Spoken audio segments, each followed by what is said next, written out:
Years have passed since Indira Gandhi ordered the Indian Army to attack the sixth holiest shrine known around the world as the Golden Temple. Thousands of innocent Sikh pilgrims were massacred, priceless historical artifacts deliberately destroyed, and the Akal Takat, equivalent to the Vatican or Mecca, completely destroyed by tank and mortar fire. Sikhs in India and around the world were outraged.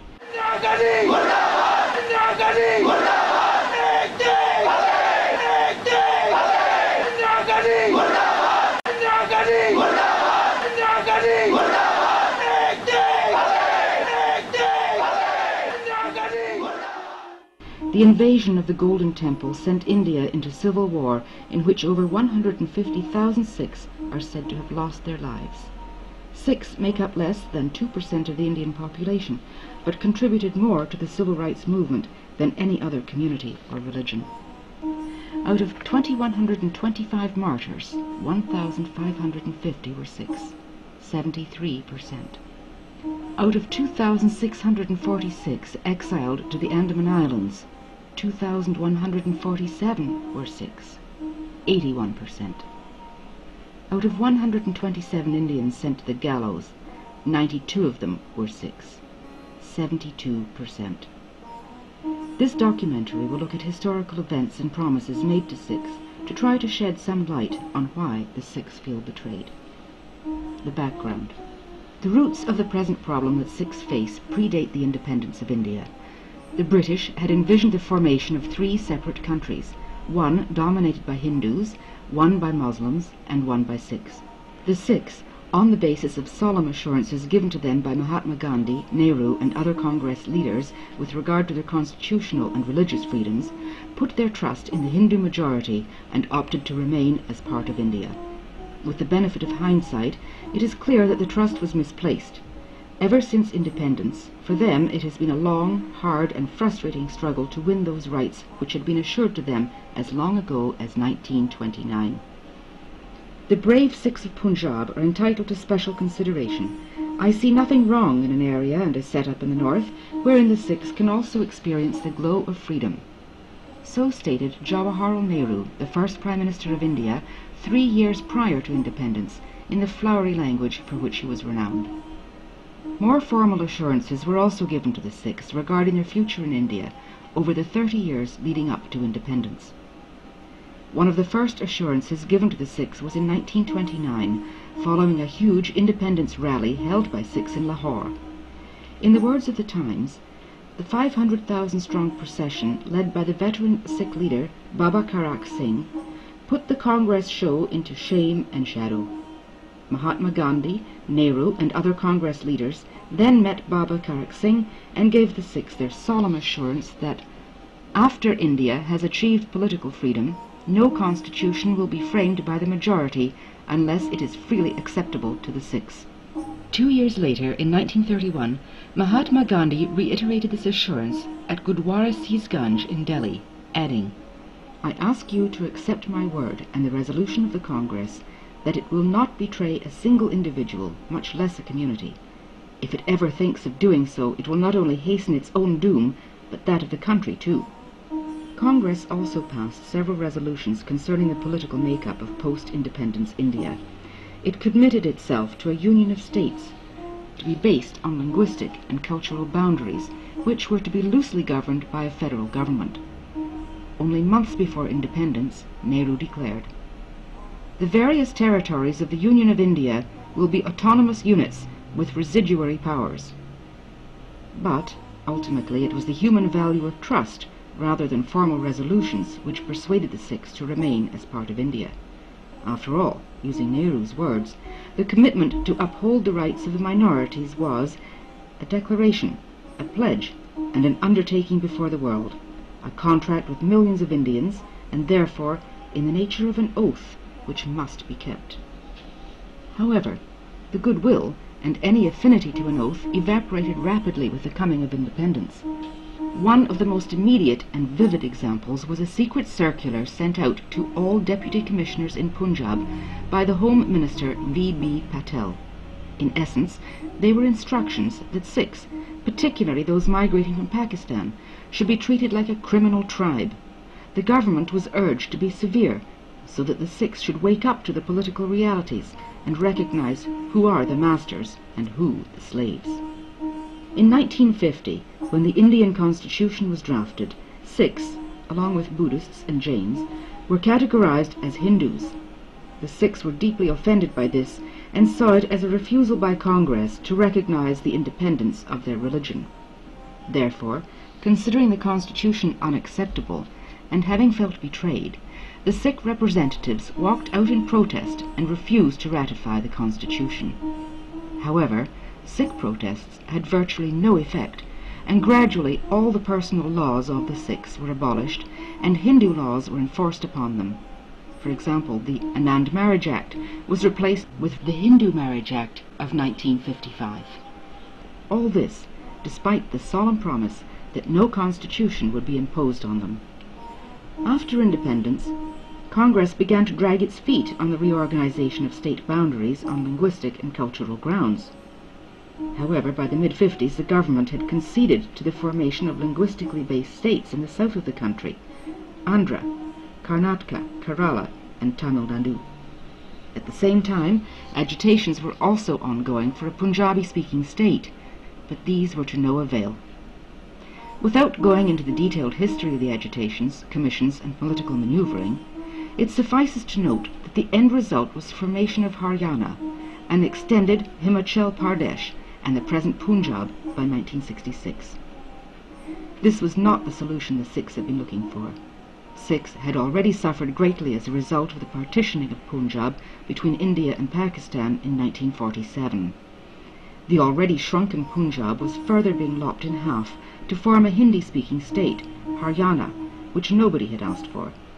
Furthermore, the small remnant of Punjab was still denied the status of a Punjabi-speaking area and was declared a bilingual state. Of course, a language census was taken, but this was a total farce. So much anti-Punjabi, hence implicitly anti-Sikh hysteria, had been whipped up by extreme Hindu groups like the Jan Sangh that virtually all Punjabi-speaking Hindus denied Punjabi as their language and claimed allegiance to Hindi. The sad fact is that most of these Punjabi-speaking Hindus had to deny that their mother tongue was Punjabi in Punjab itself, since their knowledge of Hindi was non-existent. It was undeniable that with independence there was a movement to bring the Sikh faith into the Hindu fold. That the Sikh faith was distinct and in many ways contradictory to Hinduism was not important. It was more politically convenient for the Hindu majority that there be no minority that represents another point of view, and thereby nullification of the central government's social and economic policies.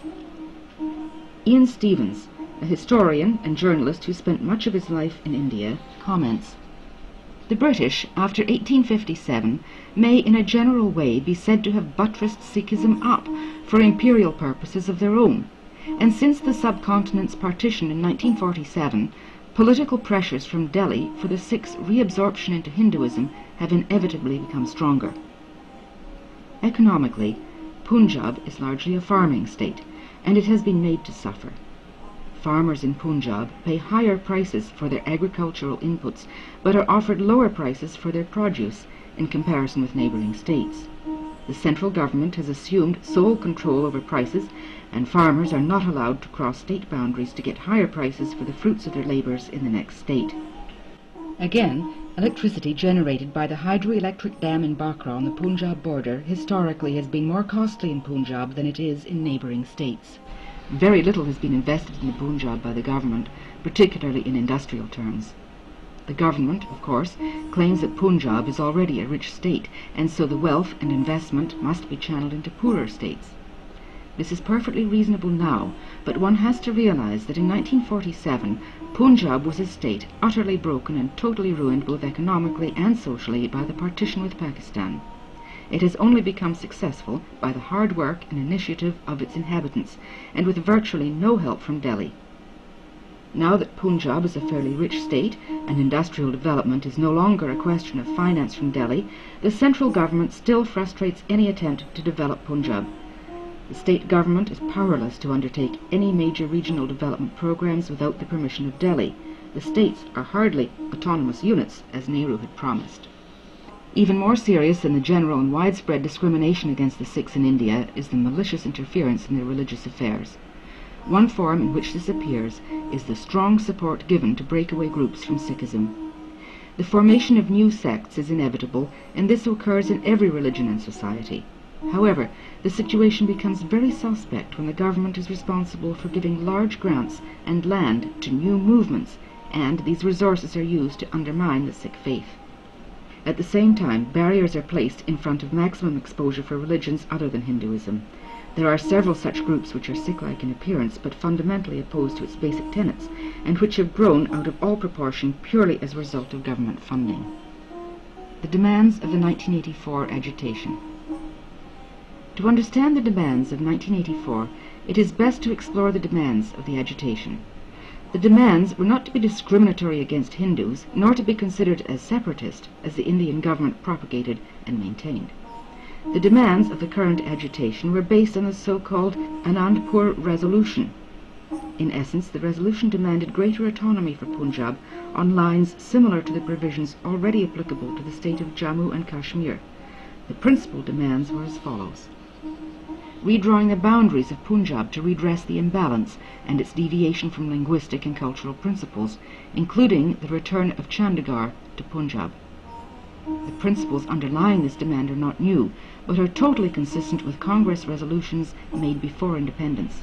The failure to implement these, in the case of Punjab, has already been mentioned. However, it is interesting to recollect that Nehru's own words comply with the sentiments of this motion. It is better to have linguistic states as to bring one kind of people speaking one language and generally having similar customs into one provincial area. The question of Chandigarh is a direct consequence of post-independence events. Punjab lost its historic capital, Lahore, in the partition with Pakistan, and so Chandigarh was built to be the new state capital.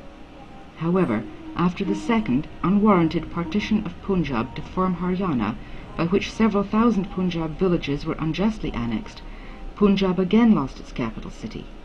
Sikhs strongly feel that Chandigarh, being a Punjabi area, should be returned to Punjab, and that a new capital city should be built for Haryana. As things stand, Chandigarh is the only state capital which is on Union territory and not part of the parent state. The judicious determination of river water and electricity disputes. Punjab is a highly productive agricultural state and is in many ways responsible for making India self-sufficient in food. For example, Punjab provides India with 70% of its grain despite its small size. However, Punjab is a semi-arid state and depends heavily on irrigation for its agricultural success. Several canals already take water from Punjab's rivers to other states, for example the twin canals which go to the desert state of Rajasthan. This is fine so long as the arrangements are agreed upon mutually and Punjab's own survival is not put at stake. However, the farmers of Punjab, mainly Sikhs, were alarmed when they discovered that the central government had unilaterally made plans to divert even more of Punjab's river waters to other states. They showed remarkable restraint in their willingness to allow the Supreme Court to give its verdict on the issue, considering that their whole future and livelihoods hung in the balance. However, the refusal of Mrs. Gandhi's government to allow the Supreme Court to settle the dispute only fueled the suspicions of the Sikhs about the intentions of the central government. Again, it is interesting to note that Punjab is the only state whose rivers are exclusively controlled by the Indian government, all other rivers being controlled by their respective state governments. The Sikhs also see their state victimized on the question of electric power. For example, Bakra Dam was built in Punjab, but now not only is it no longer in Punjab, but it gets a much smaller portion of its electricity than the neighboring states, and at a higher price. Greater autonomy for the states. Punjab has experienced a great deal of interference from Delhi in its internal affairs.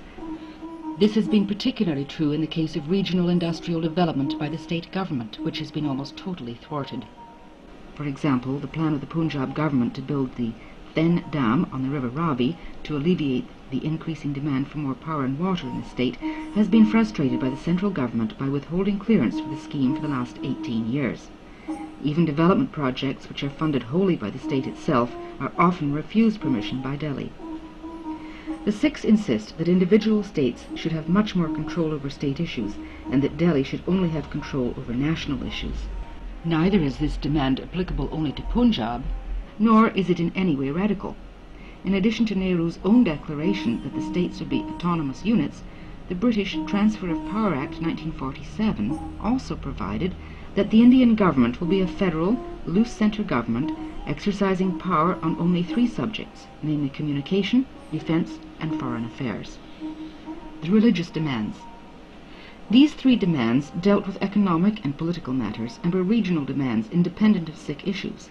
However, this last category related specifically to Sikh matters. Considering that these demands affected only the Sikhs, the really surprising thing is that they had to be included at all. For example, one of the demands was that permission be given for the broadcast of kirtan hymns from the Golden Temple to Sikhs living abroad, particularly in Europe and North America. The Sikhs were willing to fund the venture themselves, so it should have been just a matter of allocating a suitable transmission frequency, As in other matters, permission from Delhi was not forthcoming. Another grievance concerned the fact that Sikhs had been wrongly categorized as Hindus in the Indian constitution. To change this should have been just a technical matter from the national viewpoint, but one which would have gone some way in restoring the shattered confidence of the Sikhs in the goodwill of the Indian government. Similarly, according sacred city status to Amritsar, another of the demands, should have been just a routine matter. After all, Hindu holy cities like Benares and Kurukshetra already had this status. But alas, the government considered it unacceptable to concede to even these and other minor demands, requests seemingly trivial to the non-Sikh. As we have seen, the demands of the agitation were in no way radical or extreme, but rather they were simply a consequence of the failure of successive Indian governments to implement pre-independence pledges. Indeed, for the Sikhs, the Anandpur resolution was not a list of demands, but a charter of rights. However, it is worth emphasizing that most of the Sikh demands weren't Sikh demands at all, but were regional demands. The conflict was not between Sikhs and Hindus, but between Punjab, which is over 40% Hindu, and Delhi. Given the sacrifices that the Sikhs had made for independence, the resolution was not only an affront to these sacrifices, but also is indicative of the type of relation that the Sikhs have had with the centre. A rundown of what the Sikh contribution to independence was is amply illustrated by the following figures, which are provided by the late Maulana Abul Azad, President of the Congress Party at the time of independence, and relate independence-related sacrifices. Out of 2,125 martyrs, 1,550 were Sikhs. Out of 2,646 exiled to the Andaman Islands, 2,147 were Sikhs. Out of 127 Indians sent to the gallows, 92 of them were Sikhs. The Sikhs made the overwhelming majority of the sacrifices, even though they formed just over 2% of the population, and it is hardly surprising that Sikhs dominated the civil rights movement in Punjab, a state where they formed just a little over half the population. The agitation. The Civil Rights Campaign, or Morcha, was officially launched by the Sikh political party, the Akali Dal, in Punjab on August 4, 1982. In accordance with Sikh principles, this movement was a peaceful one demanding the implementation of the Anandpur resolution. The agitation took the form of demonstrations and strikes, which were entirely peaceful. During the 2 years of this campaign, over 200,000 Sikhs courted arrest, about 3 times the number arrested in the whole of the Quit India movement. At the end of May 1984, the Sikh leadership decided to step up its campaign and announced tentative plans to withhold the shipment of grain from the state. The government reacted swiftly by completely sealing off the state and moving in the army on a massive scale. Despite the ejection of all foreign correspondents from Punjab, the horrifying scale on which Sikh men, women and children were then butchered and the devastation of virtually all their historic shrines in the state has become all too apparent. To justify its actions, the Indian government accused the Sikhs of forming a coalition to secede from India and form a separate state, Khalistan. It also claimed that extremists and terrorists under the leadership of Bhindranwale had taken over the Golden Temple. It repeatedly pointed to the fact that about 300 people had been killed in the state over 2 years. Let us examine these claims and accusations. The demands of the agitation made no mention of Khalistan. On numerous occasions, the leaders of the agitation categorically stated that they wished to remain an integral part of India. In fact, Bhindranwale's own reaction to the notion of Khalistan was one of perplexed astonishment. I feel that I should make clear my position on the issue of Khalistan before the Sangat congregation. I did not want to say anything on this matter because it is not an issue that concerns our Morcha. However, due to persistent questioning, I think I should mention it briefly. Hell, my position is quite simple. I'm neither for nor against Khalistan. That is to say, we are not asking for Khalistan. It is not our demand. However, if the government feels that it cannot accommodate our just aspirations within India and offers us a separate homeland, then we will not refuse it, as we did in 1947. It was almost certainly some elements in the government who mischievously introduced the notion of Khalistan in the context of the agitation.